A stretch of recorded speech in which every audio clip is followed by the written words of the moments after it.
Hozir bizning tadbirimizda eng chiroyli, eng mazzali nima deydi? Ayollarga yoqadigan qismi. Ha, qismini boshlaymiz, chunki bu qism bizada bir nechtaga bo'lingan. Hammalaringizga hozir nima deydi? Hammalaringizga hozir demak, lotereyani biletcha tarqatamiz. Bugun shu yerga kelgan hamma partnyorlar, mehmonlar hamma sovg'a bilan ketadi. Вот. Hozir tak, davay. Bularning ichida raqam yozilgan va hamma o'zi xohlagan bitidan oladi. Keyin qolganini raqam yana yozamiz va o'shalarning ichidan sizlarga sovg'a chiqadi. Bir titdan boshlaylik. Da, davay.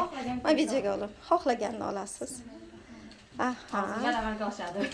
Bu yerda ikkinchi qismini ham qilgansiz-a, o'sha yoqda. Aha. Короче, bu yerda hozir raqamlar chiqadi. Xuddi o'sha raqamlar o'sha yerda bor. Sizlarda demak raqamlaringiz chiqsa, bu